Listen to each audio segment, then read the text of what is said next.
Cümleten selamun aleyküm hanımlar. Diva Patik YouTube kanalıma hepiniz hoş geldiniz. Bugün birlikte iki şiş dikişsiz inceli çok güzel bir patik yapacağız. Ben patiğimde yeşil ve krem olmak üzere iki tane normal patiklik ip kullandım. Böyle bir de yeşil renginde incilerim var, dal incilerden. Şişlerim 3 numara. Modelimiz de şöyle. Patiğimiz bu şekil hanımlar. Çok güzel, çok şık, çok hoş bir model oldu. Patiğimizin hiçbir yerinde dikişimiz yok. Baştan sona dikişsiz iki şiş ile yaptım. Bir patiğe toplamda 27 adet inci gidiyor. Bir çift patik için 54 inciye ihtiyacımız var. Bu patik benim elimin ölçülerine göre 37, 38 ve 39 numara ayaklar için uyumlu oldu hanımlar. Patiğimizi hemen şu kenarından başlayacağız. Krem ipimiz ile başlayacağız hanımlar. Hemen krem ipimin ucunda şöyle bir miktar, küçük bir miktar ip bırakıyorum. İlmeklerimi atacağım. Bu şekilde 22 ilmek atarak patiğimize başlayacağız. 22 ilmek. Şu dördüncü ilmeğim. 5, 6, 7. Böyle 22 ilmek atalım gelelim. 22 ilmeğimi attım. Hemen şu kenarımıza şöyle bir düğüm atıyorum. Geri döndüm. Baştan sona haroşa örgü uygulaması yapacağız. Ben örgümüzün hem ön hem arka yüzünde düz örgü örerek haroşalarımı elde ediyorum. Kenar ilmeğimi aldıktan sonra devamındaki ilmeklerimi düz yani haroşa olarak örüyorum. Tamamen düz örgü uygulaması yapıyoruz hanımlar.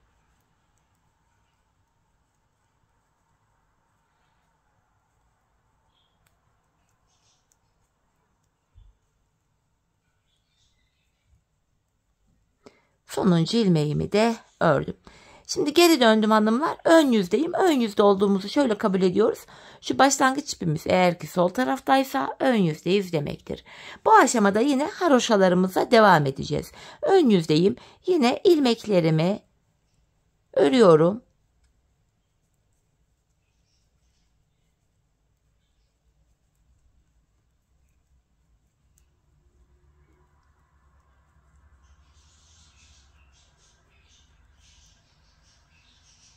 Sonuncu ilmeğimi de ördüm. Şimdi geri dönüyorum. Arka yüzdeyim. Burada da kenar ilmeğimi aldım. Yine ilmeklerimin hepsini düz olarak örüyorum. Patiğimizin kenar bölümlerinde sadece krem ipimiz ile haroşa yapacağız.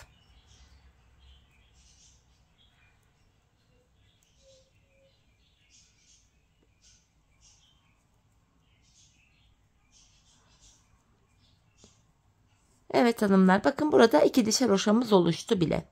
Hanımlar, ben bu patiğimin şu kenar bölümüne toplamda 22 diş yani 22 sıra haroşa ördüm. Patiğimizin en olarak hemen ölçüsünü vereceğim. 22 diş haroşayı ördükten sonra da boy ölçüsünü sizlere vereceğim. Bakın mezura ile eninin ölçüsünü veriyorum. Şöyle 7,5 santim hanımlar. Enimiz 7,5 santim. 22 ilmekle 7,5 santim oluşmuş. Şimdi ben 22 sıra haroşamı tamamlayıp geleceğim. Sonrasında ölçüyü vereceğim. Modele birlikte başlayacağız. Evet hanımlar, 22 sıra haroşamı ördüm geldim. Şimdi ön yüzdeyim ama öncesinde hemen sizlere burada da mezura ile ölçüyü vereceğim. Ayak numaranıza göre haroşa sayısını ayarlayacaksınız. Burasını hanımlar ben toplamda 8,5 santim olarak ördüm. Şimdi modelimize başlayacağız hanımlar. Renkli ipimizi ekleyeceğim. Patiğimizin kenarlarındaki bu desenleri yapacağız. Hemen yeşil ipimi ekliyorum. Ön bölümü yapacağız ve ön tarafta burada oval bir görüntü oluşacak böylece. Hemen ilk iki ilmeğimi ördükten sonra ipimin ucunu düğümleyeceğim. Şöyle buraya iki tane düğüm attım. 22 ilmeğimiz vardı hanımlar. Son 2 ilmek kalana kadar öreceğiz. Yani 20 ilmeği öreceğiz burada. Şu ucunda gizleyerek getiriyorum. Ön yüzde modele başlıyoruz. Bu ilk sıramız. Son 2 ilmek kalana kadar ilmeklerimi öreceğim. Bakın burada son 2 ilmek kaldı. Bunu örmüyorum hanımlar. Geri dönüyorum. Arka yüzdeyim. İlk ilmeğimi yine düz örerek başladım. İlmeklerimin arka yüzde yine yeşil ipim ile haroşa örüyorum.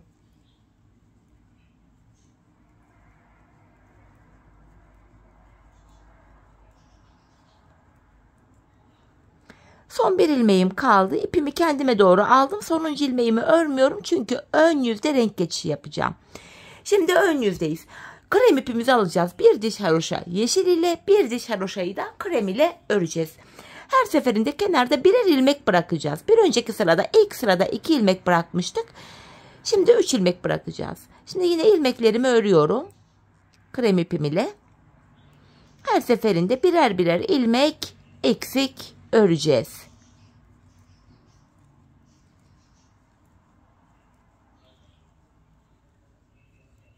Yani 19 ilmek örmüş oluyoruz. Bakın burada bir yeşili örmüyorum. Kenarda bir ilmek daha bıraktım. Geri dönüyorum. Yine ilk ilmeğimi örerek başladım. Arka yüzdeyim. Arka yüzde ilmeklerimi normal haroşa olarak örüyorum.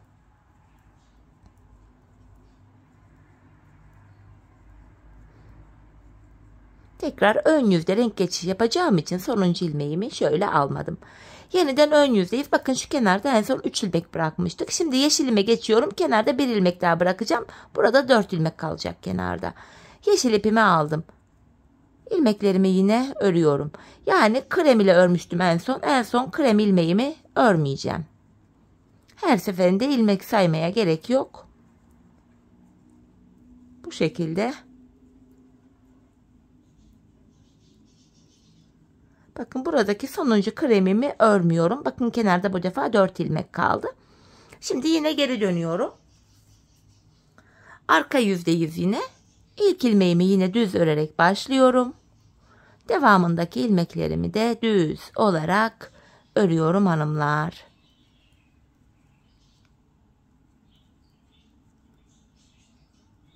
Yine ön yüzde renk geçişi yapacağım. Sonuncu ilmeğimi örmedim. Yeniden geri dönüyorum. Şimdi de krem ipimi aldım. Bu defa bir ilmek daha bırakacağız. Kenarda 5 ilmek kalacak. Yani en son yeşil örmüştük. Burada sonuncu yeşilimi örmeyeceğim. Evet, şimdi başlayalım. Kenar ilmeğimi örerek başladım. İlmeklerimi örüyorum. Kenara en son bir yeşil daha örmeden bırakacağım.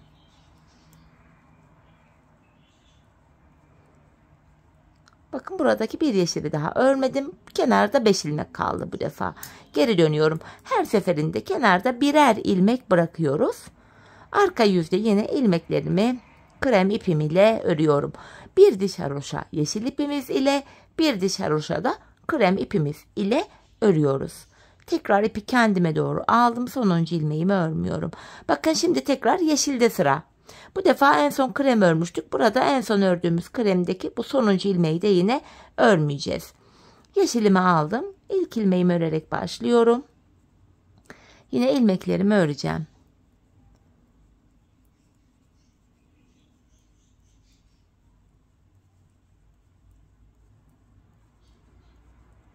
Bakın burada en son bir kremi daha örmedim. Kenarda şimdi de 6 ilmek kaldı. Geri dönüyorum. İlk ilmeğimi ördüm. Yine diğer ilmeklerimi de örüyorum hanımlar. Birer birer ilmek eksilterek geliyoruz. Patiğimizin bu kenar bölümü bu şekilde örülüyor. Hem oval bir görüntü oluşuyor patiğimizin ön bölümünde. Sonuncu ilmeğimi yine örmedim. Bu şekilde şimdi kreme geçeceğiz hanımlar. Krem ipimizle de yine aynı işlemi yapacağız. Bu defa burada bir ilmek daha. Bakın en son yeşil örmüştük. Sonuncu yeşili örmeyeceğiz. Sonra tekrardan yeşile geçeceğiz. En son ördüğümüz bir kremi örmeyeceğiz. Şuradaki ördüğümüz ilmek sayısı her seferinde birer birer azalacak. Solda kalan ilmek sayısı da birer birer artacak. Hanımlar biz bu işleme şurada en son yeşil ile bitecek bu. En son 4 yeşil kalana kadar biz bu işleme devam edeceğiz. Yani şu bölüme gelene kadar. Şimdi her sırada birer birer ilmek eksilte şu sağ kenarda 4 ilmek kalana kadar patiğimizin bu ön desenini örelim gelelim. Evet hanımlar, patiğimin bu bölümünü bakın şurada en son 4 ilmek kalana kadar ördüm. En son 4 ilmeğimi yeşil ile ördüm. Arka yüzde de yine ilmeklerimi haroşa ördüm. Patiğimizin şu ilk kenarındaki desenimizi bitirdik. Şimdi yeşil ipimiz bekleyecek. Krem ipimize geçiyoruz hanımlar. Artık bu aşamada ilmeklerimizin tamamını krem ipimiz ile bu şekilde bakın sırayla hepsini örüyoruz. Sıra sonuna kadar haroşa örelim gelelim hanımlar. Ardından arka yüzde de yine tekrar haroşa örelim. Ön yüzde buluşalım. Evet hanımlar, bir diş haroşamı krem ipimle ördüm. Ön yüzdeyim. Şimdi hanımlar ortaya incilerimizi yapacağız. İncilerimizi şöyle krem ipime aktaracağım burada. İlk başta aktarmadım çünkü incileri sürükleyerek örmek zor olacaktı. Şöyle krem ipimi keseceğim. Hemen krem ipime şöyle bakın incimin ince ipini şöyle bağlıyorum krem ipime. Şöyle. İncilerimizi aktaracağız şimdi. Bakın buraya 27 tane incim vardı. 27 incimin tamamını bu şekilde krem ipime aktarıyorum. Şöyle.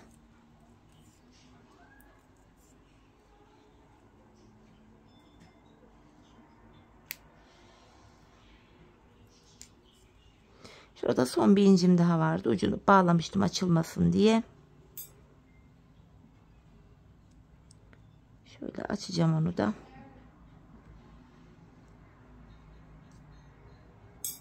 Evet. En son artık bu incimi de şöyle aktarıyorum. 27 incimizi aktardık. Artık şu ipimi çekebilirim. İpimi hanımlar şu ana ipime bağlıyorum burada. Bu şekilde.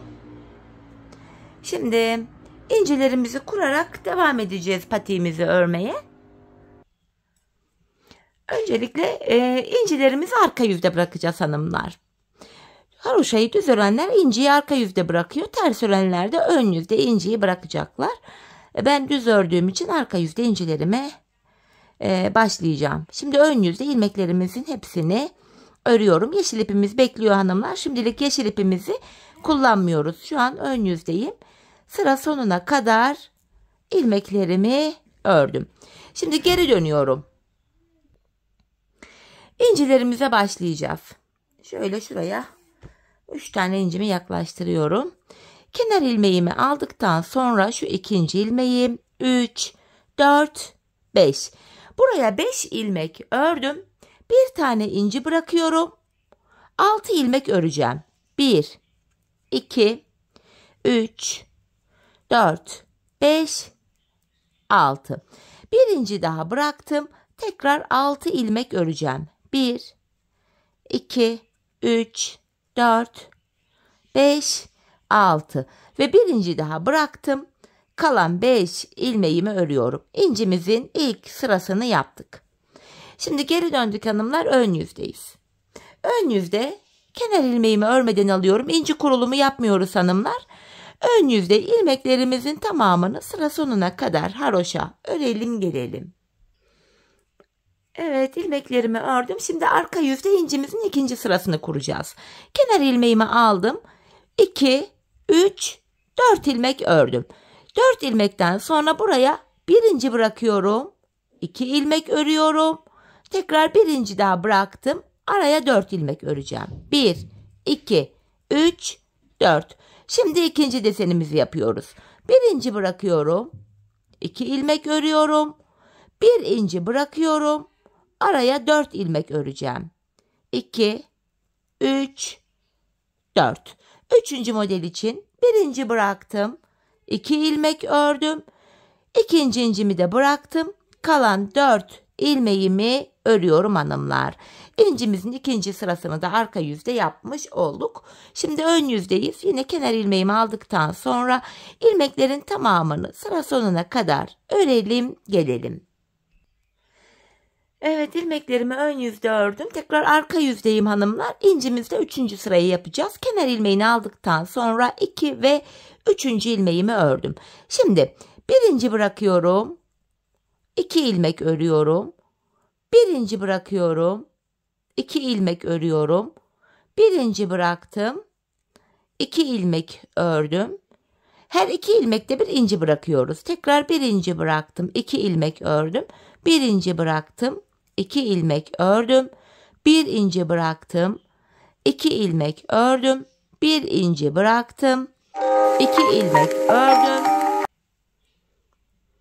Bir inci bırakıyorum. 2 2 ilmek örüyorum ve birinci daha bıraktım. Son 3 ilmeğimi normal haroşa örüyorum. Tekrar ön yüzdeyiz hanımlar. Bakın incinin 3. sırası tamamlandı. Kenar ilmeğimi aldıktan sonra ön yüzde ilmeklerimizin hepsini sıra sonuna kadar haroşa örelim gelelim. İlmeklerimi ön yüzde ördüm hanımlar. Geri dönüyorum. Arka yüzdeyim. İncimizde 4. sıramızı yapacağız. Baklava dilimini açtık. Bu sıramız da kapanacak. Kenar ilmeğinden sonra 2, 3 ve 4. ilmeğimi ördüm. Birinci bırakıyorum. 2 ilmek ördüm. Bir inci bıraktım. Araya 4 ilmek öreceğim. 1, 2, 3, 4. İkinci deseni yapıyorum. Bir inci bıraktım. 2 ilmek ördüm. Bir inci bıraktım. Araya 4 ilmek örüyorum. 2, 3, 4. Sonuncu modeldeyim. İncimi bıraktım. 2 ilmek ördüm. İncimi bıraktım. Son 4 ilmeğimi örüyorum. Bu şekilde. Şimdi geri döndük. İncimizin 4. sırasını da yapmış olduk hanımlar. Tekrar ön yüzdeyiz. Kenar ilmeğimi aldıktan sonra hanımlar ilmeklerimizin hepsini sıra sonuna kadar haroşa olarak örelim ve gelelim. Evet, sıra sonuna kadar ilmeklerimi ördüm. Geri dönüyorum. İncimizde son sıramızı yapacağız hanımlar. Kenar ilmeğimi aldıktan sonra ikinci, 3, 4, 5 ilmek ördüm. Birinci bırakıyorum. Araya 6 ilmek öreceğim. 1, 2, 3, 4, 5, 6. Birinci bırakıyorum. 6 ilmek daha öreceğim. 1, 2, 3, 4, 5, 6. Birinci daha bıraktım ve son 6 ilmeğimi de son 5 ilmeğimi de örüyorum. Bu şekilde hanımlar aradaki inci modelimizi bitirdik. İnci yapmayacağız artık. Şimdi bir diş haroşa daha öreceğiz krem ipimiz ile. Sıra sonuna kadar ilmeklerimizi örelim. Tekrar arka yüzde yine haroşa olarak örüp ön yüzde buluşalım. Evet hanımlar, bir diş haroşamı ördüm geldim. Şimdi bakın patiğimizin şu bölümünü bitirmiştik. İncili bölümü de bitirdik. Şimdi diğer kenarındaki modele başlayacağız. Burada yaptığımız modeli tam tersten kuracağız. Bakın burada ilk başta 4 ilmek öreceğiz. Sonra 5 ilmek, 6 ilmek sırasıyla renk renk gideceğiz. Yeşil ile başlıyorum. Buraya en son 4 yeşil örmüştük hanımlar ilk modelde. Şimdi burada 4 yeşil örerek başlıyorum. Yeşilimi şöyle ucunu biraz arkada esnek bıraktım. 4 tane yeşil örüyorum şimdi. 1, 2, 3, 4. Ardından geri dönüyorum. Yine ilk ilmeğimi örerek başladım. İlmeklerimizi arka yüzde yine örüyoruz. Ön yüzde renk geçişi yapacağım için sonuncu ilmeğimi örmedim. Şimdi kremime geçiyorum. İlmek sayıları bu defa birer birer artarak gidecek. Şimdi de 5 tane krem öreceğim. 2, 3, 4, 5. Geri dönüyorum. İlk ilmeğimi örerek başladım. Arka yüzde yine ilmekleri örüyoruz. Sonuncu ilmeklerimi örmüyorum. Ön yüzde renk geçişi yapacağım için. Tekrar yeşilime geçtim. Şimdi de 6 tane yeşil öreceğiz. 2, 3, 4, 5, 6. Geri dönüyorum. En son 4, 5, evet 6. 6 yeşilden sonra geri döndüm. İlk ilmeğimi örerek başlıyorum. Arka yüzde haroşalarımı yapıyorum. Şimdi ön yüzdeyiz hanımlar. İlmek sayıları birer birer artıyor demiştim. Şimdi de 7 tane ilmek öreceğim. Geri döneceğim.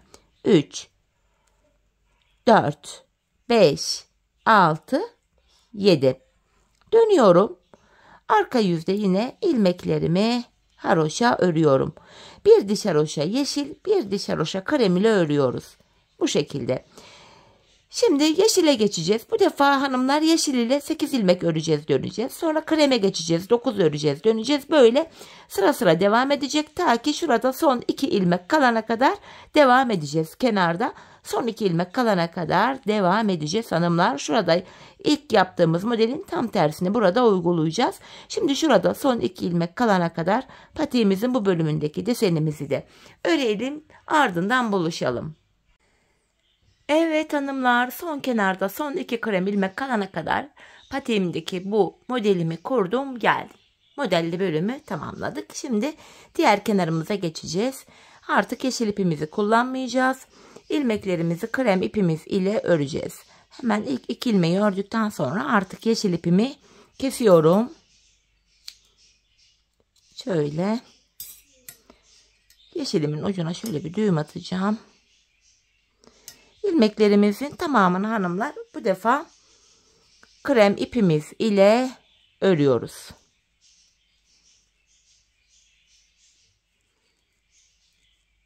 Diğer kenara böylece başladık. Desenli bölümlerimizi tamamladık hanımlar. Evet, sonuncu ilmeğimi de ördüm. Sıra sonuna kadar ördük. Tekrar geri dönüyorum. Arka yüzde de yine kenar ilmeğimi aldıktan sonra ilmeklerimin tamamını haroşa örüyorum.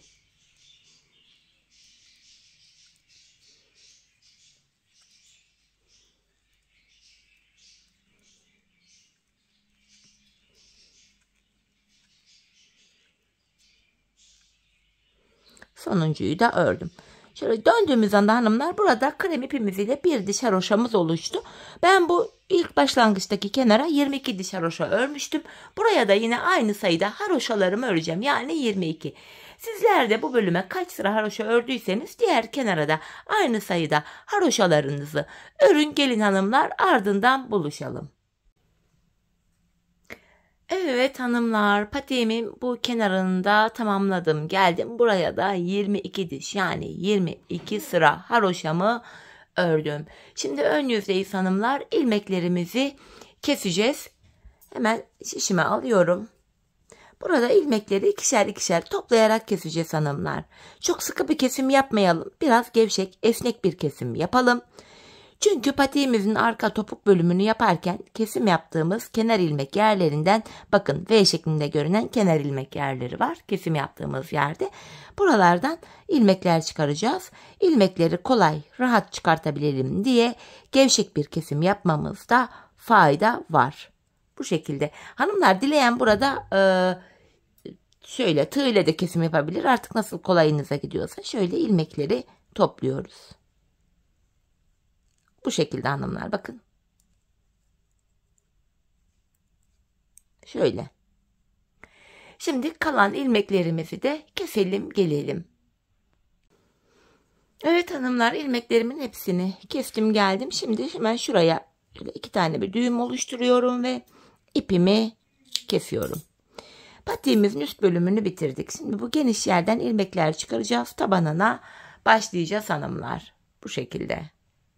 Görüntümüz, şeklimiz bu. Hemen ilk başladığımız yerlerden, bakın şu kenardan hemen şu oval geniş olan kısımda ilk kenar ilmek yerine ilmeğin 2 kanadına girerek ilmek çıkaracağım. Burada bir tık uzun şiş kullanacağım hanımlar. Dileyen misinalı şiş de tercih edebilir. Sırasıyla buradaki kenar ilmek yerlerine girerek ilmekler çıkarıyoruz. Şöyle hemen 2 ilmek çıkarttıktan sonra şu kenara bir tane de düğüm atacağım. Şöyle sıkı olsun, patik sökülmesin diye. Bu şekilde bakın sırasıyla ilmekler çıkartıyoruz. İpin ucundaki izleyerek götürüyorum. Bu şekilde hanımlar, bakın ilmekler çıkartıyoruz. Burada 4-8 ilmek olmuş. Bu uçtan hanımlar sırasıyla buralara gelene kadar hep ilmek çıkaracağız. Bu uçtan bir diğer uca kadar ben toplamda 85 ilmek çıkarttım. Şimdi bu uçtan şu diğer uca kadar ilmeklerimizi çıkartalım ve gelelim. Evet, sıra sonuna kadar 85 ilmeğimi çıkarttım geldim hanımlar. Şimdi geri dönüyorum, arka yüzdeyim. Arka yüzde kenar ilmeğimi aldım. Devamındaki ilmekleri haroşa olarak örüyorum. Hanımlar, sıra sonuna kadar ilmeklerimizi bu şekilde haroşa örelim gelelim. Evet hanımlar, sıra sonuna kadar ilmekleri ördük. Şimdi ön yüzdeyiz, artık tabanın kesimine başlayacağız. Taban kesiminde hanımlar tam ortaya burun kısmına 7 ilmek ayıracağız. 85 ilmeğim vardı. Buruna ayırdığımız 7 ilmeği 85'ten çıkartınca geriye 78 ilmek kalıyor. 78 ilmeği de iki yana paylaştırınca yanlara 39'ar ilmek düşüyor. Şimdi patiğimizin tabanını yapabilmek için bu ilk kenardaki 39 ilmeği öreceğim. Kenar ilmeği 1, 2, 3, 4, 5, 6, 7, 8, 9, 10, 11, 12, 13, 14, 15, 16, 17, 18, 19, 20, 21, 22, 23, 24, 25, 26, 27, 28, 29, 30, 31, 32, 33, 34, 35, 36, 37, 38 ve 39 ilmek ördüm. Şimdi patiğimizin burnu için bir 7 ilmek daha öreceğim. 1, 2, 3, 4, 5, 6, 7. Saydığımızda şu sol kenarda da 39 ilmek kaldı. Şimdi 7 ilmek daha ördüm, ardından geri dönüyorum. Bu dönüşlerde hanımlar ipimiz hep karşıda oluyor ve ilk ilmeği örmeden alıyoruz. Şu ikinci ilmeğim 3, 4, 5, 6, 7. Buruna ayırdığım 7 ilmeğimi tekrar ördüm, geri dönüyorum. 7 ilmek ile buraya bir diş haroşayı oluşturduk. Tabanda 11 ilmek olana kadar her sırada yanlardan birer birer ilmek örerek ortaya ekleyeceğiz. Yine ipim karşıda, ilkini örmeden aldım. 7 ilmeğimi örüyorum öncelikle. 5, 6, 7. Bir ilmek de yandan alarak ördüm, ortaya ekledim. Ortada 8 oldu. Geri dönüyorum. Yine ipim karşıda, ilk ilmeği örmeden aldım. 8 ilmeğimi öreceğim. 4, 5, 6, 7, 8. Bir ilmek de yan taraftan alarak ortaya ekledim. Ortada 9 ilmeğim oldu. Geri dönüyorum. İp karşıda, ilkini örmeden aldım. 9 ilmeğimi öreceğim. 4, 5, 6, 7, 8, 9. Bir ilmek de yandan örerek ortaya ekledim. Ortada 10 ilmek oldu. Bu şekilde burun kısmında oval bir görüntü de oluşuyor. Yeniden geri döndüm. Yine ipim karşıda, ilk ilmeğimi örmeden aldım. 10 ilmeğimi öreceğim. 5, 6, 7, 8, 9, 10. Bir ilmek de yandan alarak örüyorum. 11. Artık 11 ilmek oldu ve kesimlere başlayacağız. Bu aşamada tabanda 11 ilmek var. İlk 10 ilmeğimi öreceğim. 11. ilmekte kesimimi yapacağım. İp karşıda, ilkini örmeden aldım. 10 ilmek örüyorum. 4, 5, 6, 7, 8, 9, 10. 11. ilmeği örerken yandan da bir ilmek aldım. İkisini kesiyorum. Geri dönüyorum hanımlar. İpim karşıda, yine ilkini örmeden aldım. Tekrar 10 ilmek öreceğim. 4, 5, 6, 7, 8, 9, 10. 11. ilmekte yandan da bir ilmek alıp keserek örüyorum. Patiğimizin tabanı 11 ilmek ile bu şekilde örülüyor hanımlar. 10 ilmek örüyoruz. 11. de kesimimizi yapıyoruz. Sayıyorum, 6 ilmek oldu. 7, 8, 9, 10. Şu 11. ilmekte kesimimi yaptım. Tekrar geri dönüyorum. Aynı işlemi yapacağız. İpimiz hep karşıda oluyor ve ilk ilmeği örmeden alıyoruz. 5, 6, 7, 8, 9, 10. 11. ilmekte kesimimi yaptım. Patiğimizin tabanı 11 ilmek ile bu şekilde örülüyor hanımlar. Biz bu kesme işlemine sağ ve sol şişimizde kenarlarda 2'şer ilmek kalana kadar devam edeceğiz. Şimdi hep birlikte patiğimizin tabanını örelim, gelelim, ardından buluşalım. Evet hanımlar, her iki kenarda da 2'şer ilmeğim kalana kadar patiğimin tabanını 11 ilmek olarak şöyle ördüm geldim.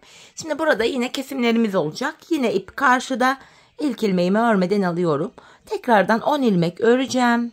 4, 5, 6, 7, 8, 9, 10. 11.yi örerken yandaki ilmeği de alıyorum. İkisini kestim. Bakın burada bir ilmek kaldı. Ardından geri dönüyorum. Yine ip karşıda, ilk ilmeği örmeden aldım. Bu aşamada hemen öndeki 2 ilmeğimi keserek örüyorum. Topuk kısmında böyle bir kesim yaptık.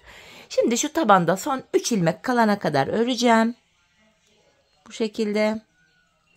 Bakın son 3 ilmeğim kaldı. Öndeki 2 ilmeğimi kesiyorum. Sonuncu ilmeği örerken yandan da bir ilmek alıp ikisini kestim. Tekrar geri dönüyorum hanımlar. Bakın kenarlarda birer ilmek kaldı. Şimdi burada son 2 ilmek kalana kadar öreceğiz. Son kez kenardaki ilmeği de keseceğiz artık. Şöyle bakın son 2 kaldı. Son 2 ilmeğimi kesiyorum. Geri döndüm. Yine ilk ilmeği örmeden aldım. Öndeki 2 ilmeğimi yine kesiyorum. Tekrar şu 1 ilmek hariç tabanda 3 kalana kadar örüyorum. 3 ilmek kalana kadar. Öndeki 2 ilmeği kestim. Ve sonuncu ilmeği örerken kenardakini de alıyorum. İkisini keserek örüyorum. Tekrar geri döndüm. Burada 7 ilmek oldu. Şimdi bu 7 ilmek ile patiğimizin şu topuk kısmını öreceğiz. Şimdi ön yüzdeyiz hanımlar. Yapacağımız işlem şu. İp karşıda ilk ilmeği örmeden aldım. Son 2 ilmek kalana kadar örüyorum. Son 2 ilmeğimi kesiyorum.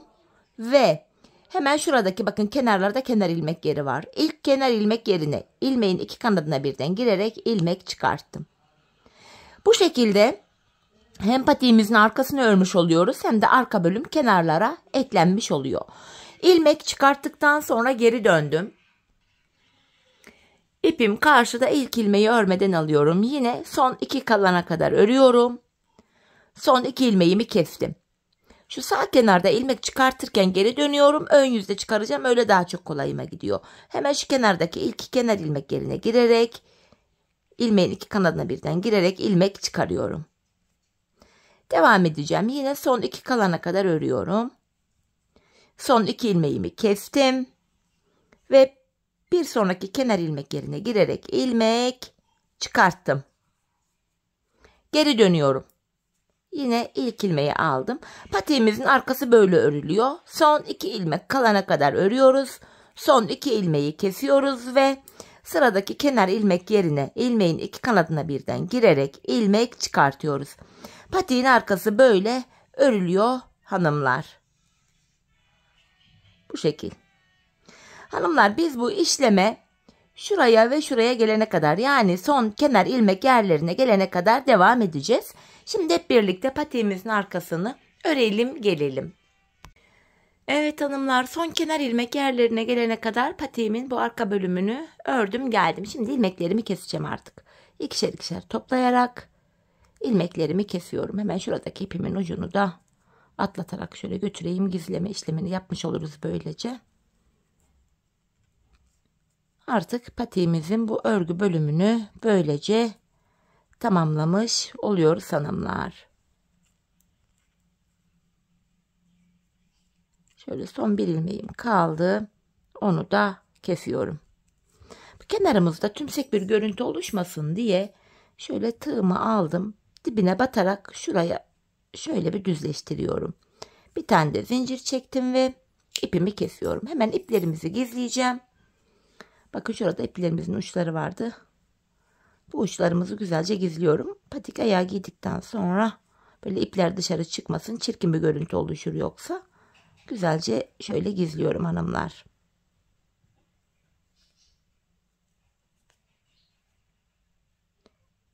Evet. Patiğimizin bu bölümünü tamamladık. Bir de kenar oyamız var. Tek sıradan oluşan. Yeşil ipimle kenar oyamın yapılışını da hemen anlatacağım sizlere. Öncelikle yeşil ipimle şöyle tığım ile bir ilmek oluşturdum. Topuğu bitirdiğimiz yerden itibaren şöyle ilmeğimi buraya sabitleyeceğim öncelikle. Hemen şuraya. Şu şekilde yapacağız. İpimi şöyle tığıma doluyorum. Öndeki kenar ilmek yerine ilmeğin 2 kanadına birden giriyorum ve şöyle tığımdaki 3 ilmeği topluyorum. Bakın yine ipimi tığıma doladım. Sıradaki kenar ilmek yerine ilmeğin 2 kanadına birden girdim. Tığımdaki 3 ilmeği topluyorum. Kenar oyamızı bu şekilde yapıyoruz. Bunu yaparken çok sıkı yapmayalım hanımlar. Birazcık esnek olsun. Yoksa patiğimizin boğaz kısmı dar olur. Ayak zor girer. Bu nedenle çok fazla sıkmamaya özen gösterelim. Çok da gevşek olmayacak. Orta halli bir teknik kullanarak yapacağız. Bir örgü. Şöyle. Kenar oyamız böyle yapılıyor. Şimdi patiğimizin çevresini ilk başladığımız yere kadar yapalım gelelim. Evet hanımlar ilk başladığım yere kadar kenar oyamı yaptım geldim. Artık buraya da son kez bir zincir çektim ve ipimi kesiyorum. Hemen ipimizin ucunu gizleyelim. Sonra patiğimize bütün olarak bakalım. Şöyle ipimin ucunu güzelce gizliyorum. Evet. Bakın patiğimiz bitti. Görüntü itibariyle patiğimiz şöyle. Haroşa örgü olduğu için gayet esnek, ayağı saran bir model. Bu şekilde. Şöyle de göstereyim. Makine yamada giydireyim hanımlar. Birlikte ayakta da görelim. Çok güzel, çok kolay, şık bir patik oldu hanımlar. Çeyiz içinde oldukça uygun, örmesi zevkli bir modeldi. Ben çok beğenerek, çok severek yaptım. Umarım sizler de patiğinizi benimle birlikte beğenerek, severek yaparsınız. Yapacak olanlara da şimdiden kolay gelsin diyorum. Patiğimizin ayaktaki duruşu da bu şekilde gördüğünüz gibi. Çok güzel, çok şık, çok zarif bir patik oldu. Evet hanımlar, yine birlikte güzel bir modelin daha sonuna geldik. Umarım sizlere faydalı, hoş bir video olmuştur. Yeni modellerde, yeni videolarda buluşmak dileğiyle. Şimdilik hoşça kalın, sağlıcakla kalın.